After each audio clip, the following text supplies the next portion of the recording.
وسخر لكم الشمس والقمر دائبين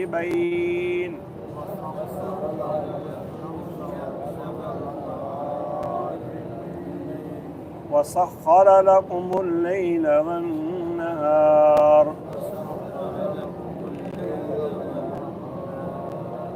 وآتاكم من كل ما سألتموه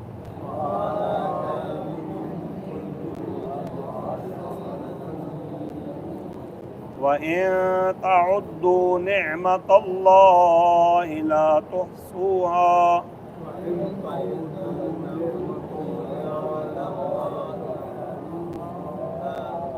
إن الإنسان لظلوم كفار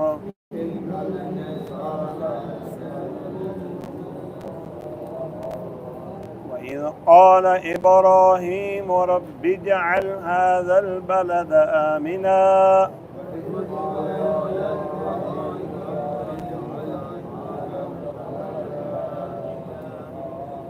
واجنبني وبني أن نعبد الأصنام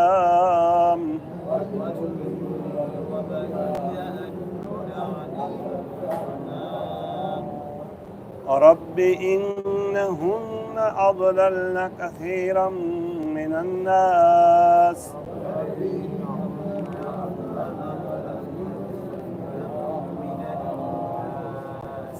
فمن تبعني فإنه مني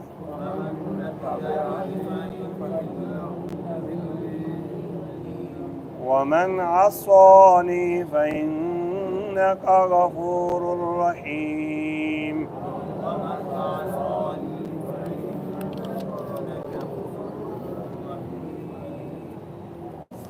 اللہ الذی خلق السماوات والارض، اللہ وہ ذات ہے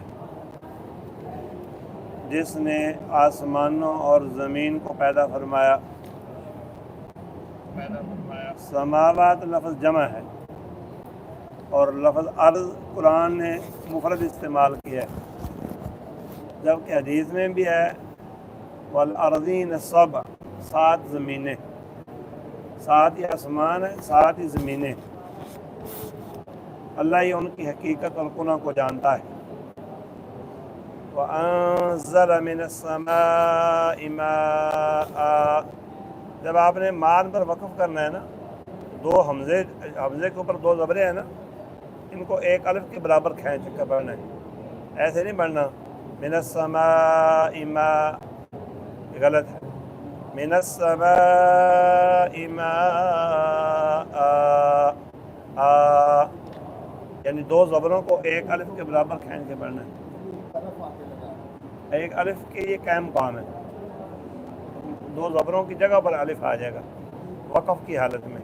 وقف نہ کرنا ہو پھر ایسے پڑھنا ہے من السماء ماء فأخرج به، پھر اخفاء ہوگا، یہ لکھا بھی ہوا اخفاء۔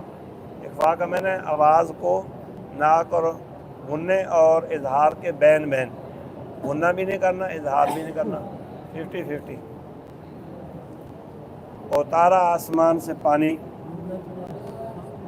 غنّہ سخت ہوتا ہے، اخفاء نرم ہوتا ہے۔ آسمان سے اللہ تعالیٰ نے پانی اتارا، وہی پانی جو اللہ زمین سے لے کے جاتا ہے، پہلے سمندروں سے، دریاؤں سے، پھر اس کو کیسے فلٹر کیا جاتا ہے اللہ کو پتہ ہے۔ نیچے تو پانی گدلا ہوتا ہے، کھارا ہوتا ہے، اس کی مختلف اقسام ہیں۔ جب آسمان سے ہو کے آتا ہے نہایت صافی اور شفاف برکت والا صحت والا پانی آ جاتا ہے۔ فَأَخْرَجَ بِهِ مِنَ الثَّمَرَاتِ، پھر اس پانی کے ذریعے اللہ نے پھل اتارے۔ پھل بھی ثمرات ان کی جمع ثمرات، کئی قسم کے انگوریاں، پھل۔ اب آج کل آپ دیکھتے ہیں کہ گھاس بوڑی پیدا ہو چکی ہے وہ بارشوں کی وجہ سے۔ ہاں جی، سبزہ ہی سبزہ، ہریالی ہریالی۔ پانی گورنمنٹ کا محکمہ جو پانی لگانے والا فارغ ہے، ہم کو پتہ نہیں کیسے تو ہاں لے رہے ہیں۔ رزق لکم، یہ تمہارے لیے بطور رزق ہے۔